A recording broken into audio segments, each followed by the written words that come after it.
Documented patrol logs. Authentic visual evidence. Absolute truth. This is Bodycam incident reports. Sir, step back. I don't know who you are or why you're here. This is my driveway. You're standing on my property. I got a call saying you were a threat. And you believed it without asking who I am. Keep your hands where I can see them. They never left. Major Marcus Thorne paused, his hands steady as he finished the cut through the treated cedar plank. The high-pitched whine of the DeWalt miter saw faded into the humid morning air, replaced by the aggressive baritone of a man standing at the edge of his driveway. Thorne didn't jump. He didn't flinch. In 25 years of service to the United States Army, he had been screamed at by drill sergeants, briefed by four-star generals, and shot at by insurgents in the Korangal Valley.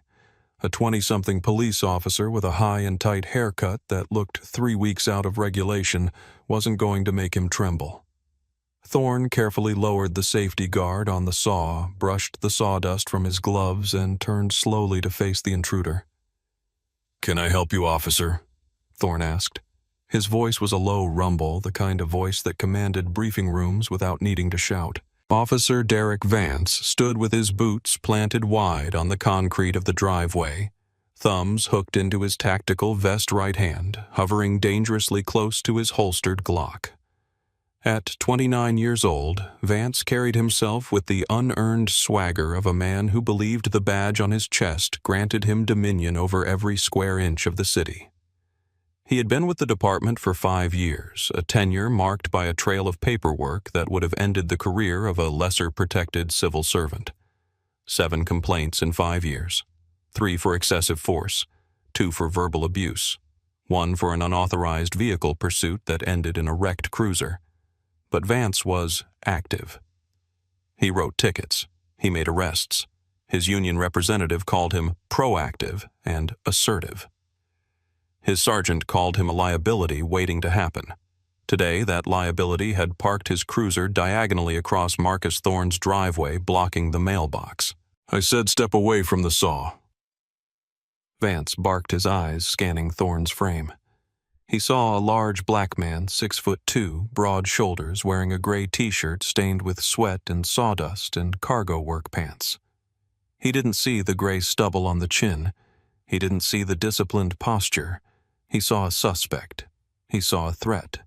He saw someone who didn't look like they belonged in the Rolling Hills Estates, a neighborhood where the HOA fees cost more than Vance's monthly mortgage. "I am away from the saw," Thorne said, calmly removing his safety glasses.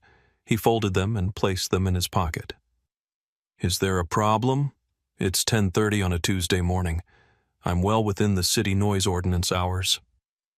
"I'm not here to debate city code with you," Vance snapped, stepping onto the private property. "We got a call about a disturbance. Someone running industrial machinery causing a nuisance and acting aggressive toward residents." Thorne looked around his meticulously manicured front lawn. The hydrangeas were in full bloom. The American flag on his porch hung still in the windless air. The only sound for the last hour had been the intermittent buzz of his saw as he built a custom gazebo for his wife's 55th birthday. "There's no disturbance here, officer," Thorne said, keeping his hands visible resting loosely at his sides. "I'm building a gazebo in my backyard. I'm cutting the wood here to keep the dust off the patio. I own this home. I'm not bothering anyone." "That's for me to decide," Vance countered, closing the distance. The sun glinted off his sunglasses. He didn't like the tone. It was too calm, too confident. Suspects were supposed to be nervous. They were supposed to apologize. They were supposed to cower. This man was looking at him like he was a fresh recruit who had forgotten to shine his boots. It agitated Vance. It triggered that itch in the back of his brain that said dominance, established dominance. "I need to see some identification," Vance demanded, "and proof of residence. We've had reports of unlicensed contractors working in the area." "I'm not a contractor," Thorne said, his patience thinning but his discipline holding. "And I don't need to show you identification to stand on my own driveway. Unless you can articulate a crime I've committed, you're trespassing." You want to play lawyer? Vance's hand dropped fully onto the grip of his service weapon, unsnapping the retention hood with a distinct click. I can make this a very bad day for you. Get your ID now. Major Marcus Thorne had led men into situations where the wrong decision meant death. He knew exactly what was happening. He wasn't dealing with a peace officer. He was dealing with a predator looking for a reason to bite. To understand how a decorated field-grade officer ended up facing a gun in his own driveway, you have to understand the man himself. Marcus Thorne was not a man of half measures. Born in Detroit to an auto worker and a school teacher, he had enlisted in the Army at 18, earned his commission through OCS, and spent the next 2.5 years climbing the ranks through sheer competence and grit. He was a logistician by trade, but a leader by nature. He had organized supply lines through the burning oil fields of Kuwait. He had managed forward operating bases in the mountains of Afghanistan, responsible for the lives and safety of 300 soldiers. He retired as a major, a rank that commanded universal respect in the military world. His pension was substantial, his investments prudent. When he and his wife Elena decided to settle down, they chose rolling hills for its peace. They wanted quiet. They wanted safety. Thorne was 58 years old. His knees ached when it rained, a souvenir from a jump at Fort Benning in '95.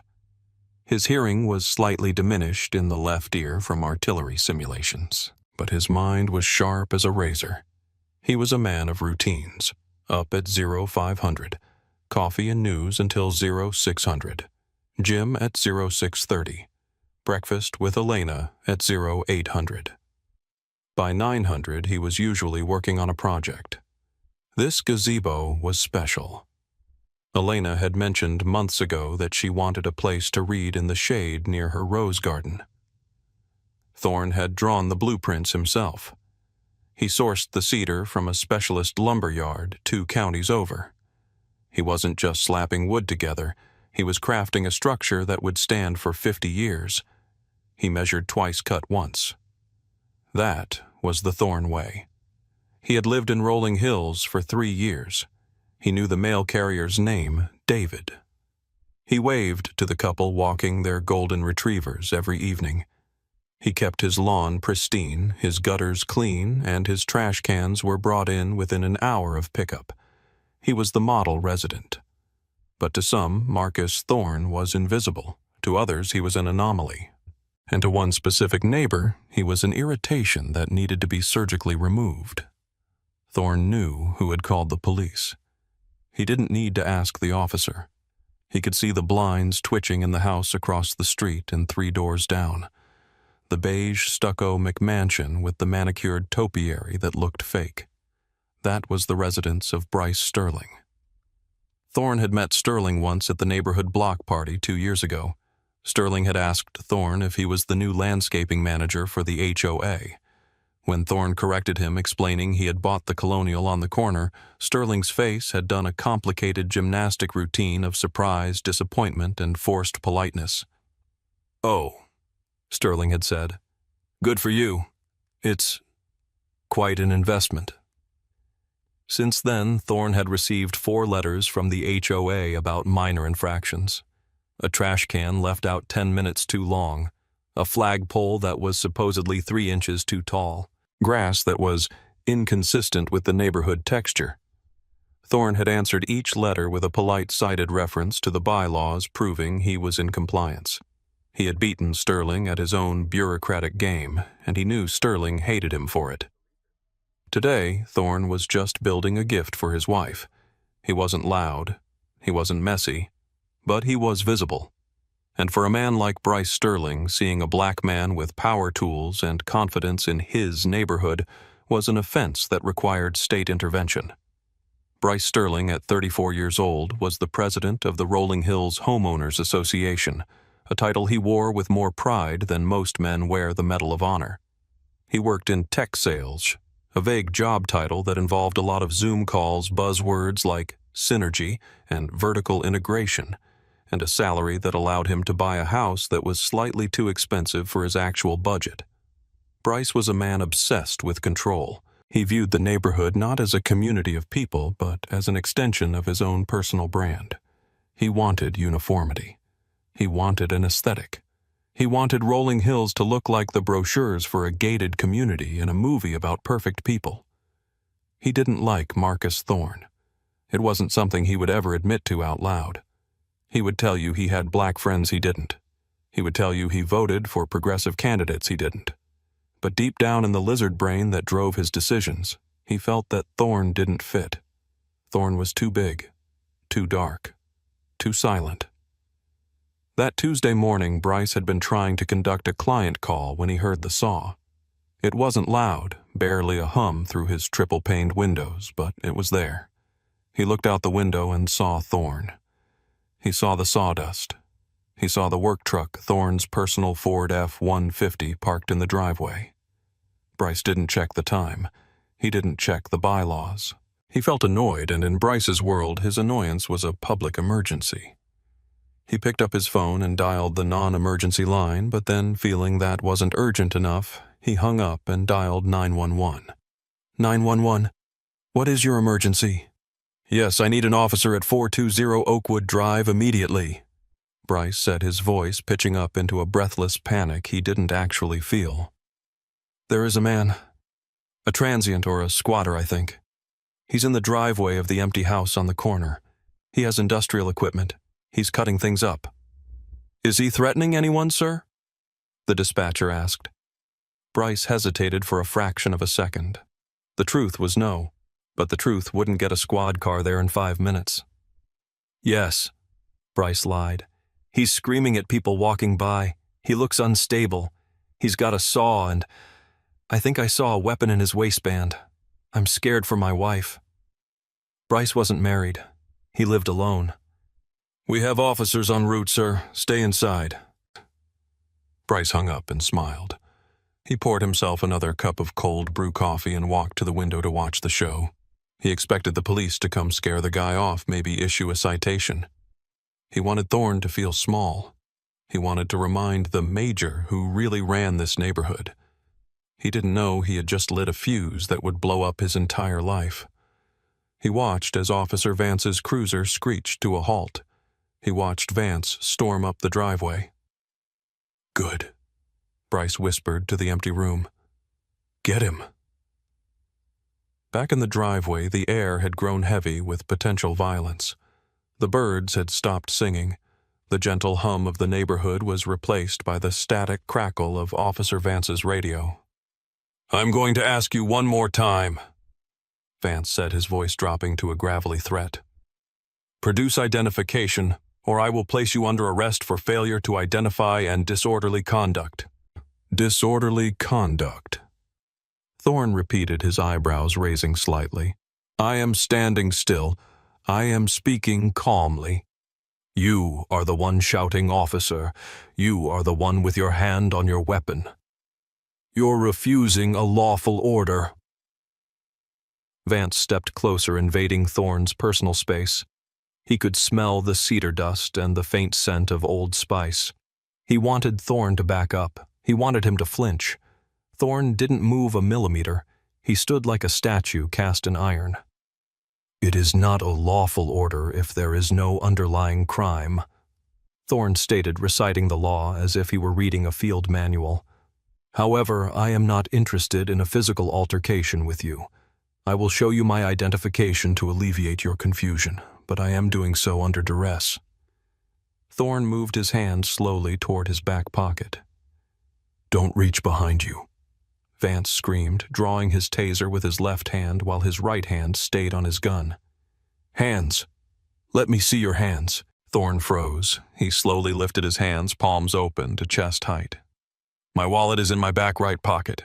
You asked for ID. I am getting my ID. Slowly, Vance breathed, his heart hammering against his ribs. He was terrified, though he would never admit it.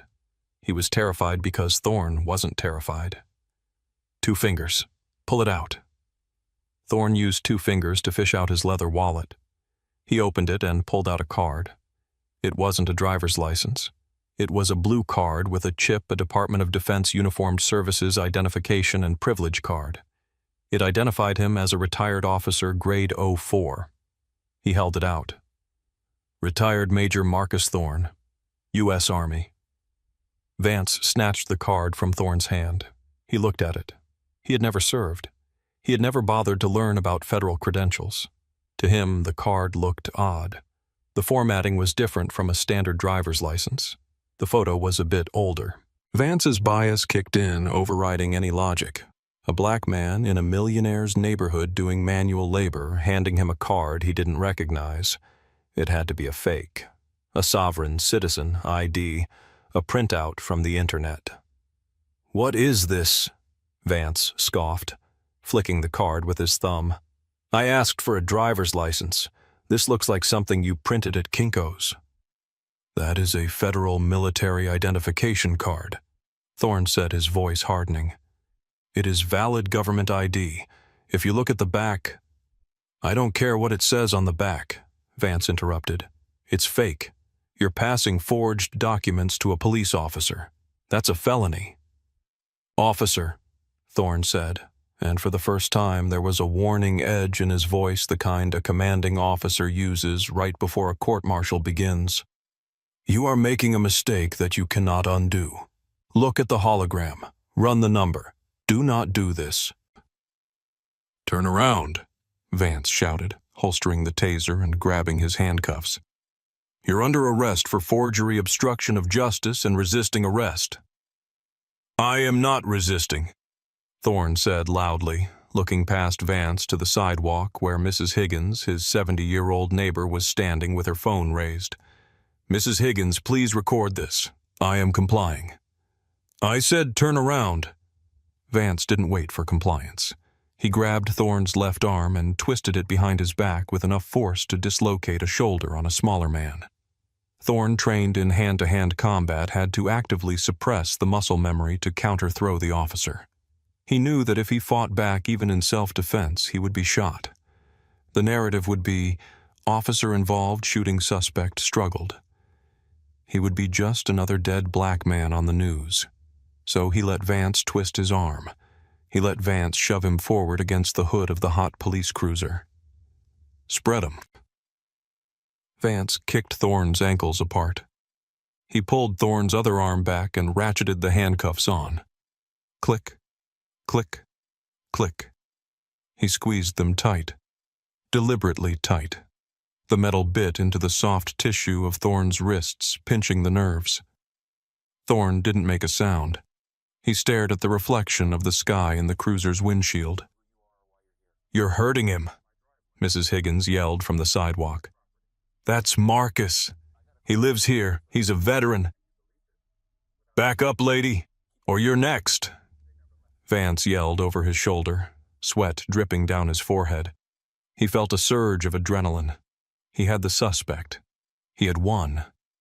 He patted Thorne down roughly, pulling the wallet, the keys, and a folding pocket knife from his pants.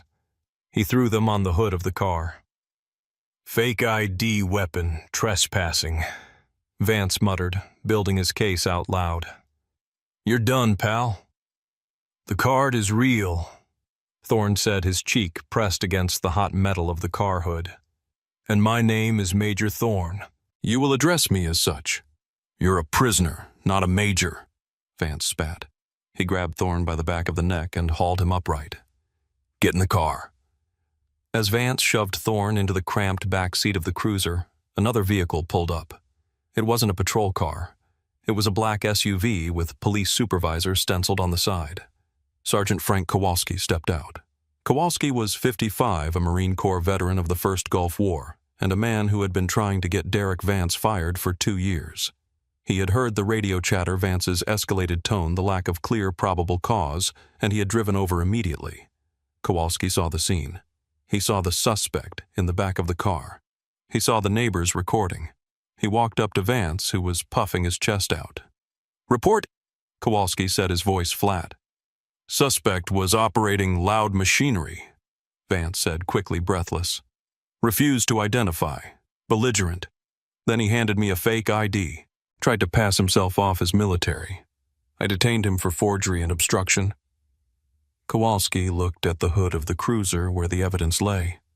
He saw the wallet. He picked up the blue card. He froze. He knew this card. He had a green one in his own wallet, retired reserve. But this one was blue, retired regular Army. He looked at the rank. Major. Major. Kowalski looked at the photo. Then he looked through the window of the cruiser at the man sitting in the back. The man was sitting upright despite the handcuffs. He was staring straight ahead. He had the 1,000-yard stare of a man who had seen things Derek Vance couldn't imagine in his nightmares. Kowalski felt a cold pit open in his stomach. "Vance," Kowalski whispered. "Did you run this ID?" "No, Sarge, it's obviously fake. Look at the font. It's—" "Shut up," Kowalski snapped. "Shut your mouth right now." Kowalski opened the back door of the cruiser. He leaned in. "Major," Kowalski said, using the title instinctively. "I'm Sergeant Kowalski, USM C90 to 94. I need to verify something." Thorne turned his head slowly. "Semper Fi, Sergeant. If you check my back pocket, you'll find my driver's license behind my CAC card. But your officer didn't let me get that far." Kowalski closed the door gently. He turned to Vance. Vance was starting to look confused. The adrenaline was fading, replaced by the dawning realization that he had missed something. "Vance," Kowalski said, his voice dangerously low. "Give me the keys to the cuffs." "Sarge, he's a suspect. We have to process—" "Give me the keys." Vance handed them over his hand, shaking slightly. Kowalski walked to the back door, opened it, and helped Thorne out. He spun Thorne around and unlocked the cuffs. He didn't just unlock them, he checked the wrists. Deep red indentations circled Thorne's skin. The circulation had been cut off. "I apologize, sir," Kowalski said, standing at attention. "There has been a severe misunderstanding." Thorne rubbed his wrists. He didn't smile. He didn't yell. He looked at Vance, who was standing by the hood of the car, looking small and pale. "It wasn't a misunderstanding, Sergeant," Thorne said. "It was a targeted assault. That officer refused to verify my credentials. He refused to listen to reason. He escalated a noise complaint into a felony arrest because he didn't like the way I looked." "I thought it was fake," Vance blurted out. "He didn't have a license." "You didn't ask for a license," Mrs. Higgins shouted from the sidewalk. "He tried to show you. You pulled a gun on him." Kowalski turned to Vance. "You drew your weapon for a noise complaint." He reached for his pocket. "I told him I was reaching for my ID," Thorne corrected. "I announced my movements. I followed the rules of engagement better than your officer did." Kowalski took a deep breath. He knew what this was. This was the end. The end of Vance. Maybe the end of the chief.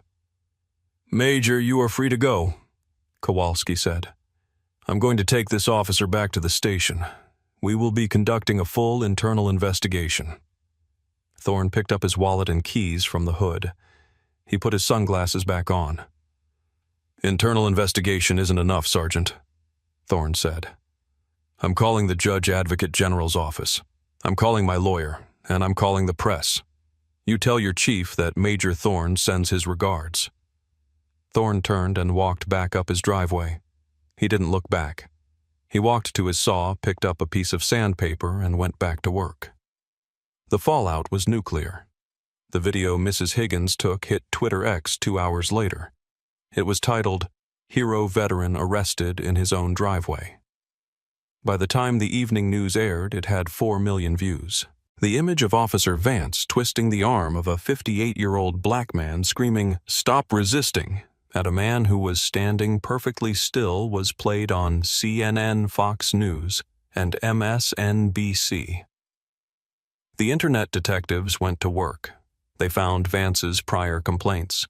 They found his high school yearbook photos. But the real damage happened in the legal system. Thorne didn't hire a strip mall lawyer. He hired a firm that specialized in high-profile civil rights cases. The lawsuit filed 3 weeks later was a masterpiece of legal destruction. It named Derek Vance the police chief of the city and Bryce Sterling. Yes, Bryce. Thorne's lawyers subpoenaed the 911 call. They played it for the world to hear. Bryce's voice trembling with fake fear, claiming Thorne had a weapon, claiming he was a squatter. It was a false police report. It was swatting. Officer Derek Vance was placed on administrative leave the same day. He was fired 3 weeks later after the internal affairs investigation led by a furious Sergeant Kowalski concluded that Vance had violated 18 separate department policies, including unlawful arrest, excessive use of force, and failure to verify identification. The qualified immunity defense crumbled because Vance had violated clearly established constitutional rights. Vance tried to appeal. The union tried to save him, but the video was too damning. The visual of the fake ID being a legitimate military credential was too embarrassing. The Department of Defense even issued a statement condemning the treatment of a retired officer. Vance's certification was revoked. He would never be a police officer again. At 29, his career was over. He ended up moving back in with his parents in Ohio, working security at a warehouse where he wasn't allowed to carry a gun. Bryce Sterling didn't escape either. He was charged with filing a false police report, a misdemeanor that carried a heavy social price. His company, seeing the PR nightmare, fired him for violating the code of conduct. He was forced to sell his house in Rolling Hills to pay his legal fees. He moved to a condo in the city where he had no yard, no view, and no HOA to preside over. The city settled with Major Thorne for $6 million. They didn't want to go to trial. They knew a jury would give him double that. 6 months later, the gazebo was finished. It was beautiful.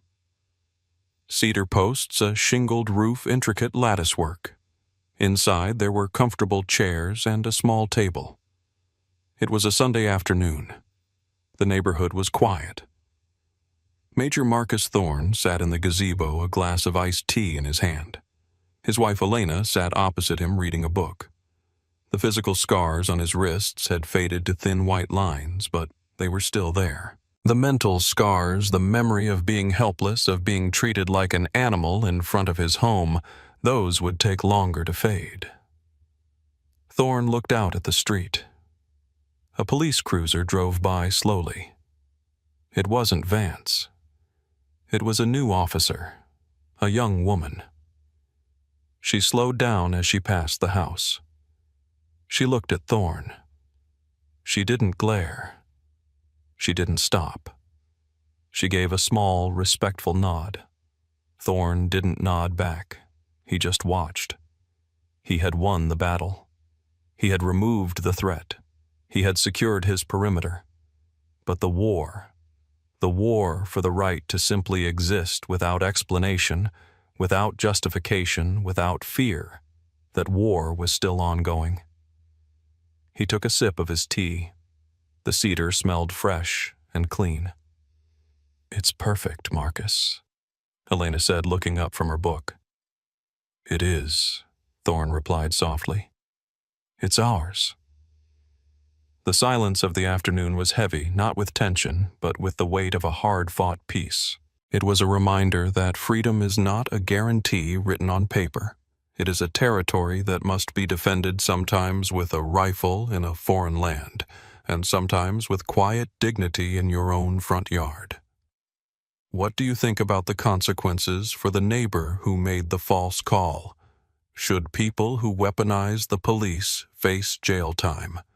Let me know your thoughts in the comments below. And if you believe these stories need to be told, hit that subscribe button to support the channel. Our review is now complete. For more unedited field recordings, remember to like and subscribe. Thanks for watching Bodycam Incident Reports.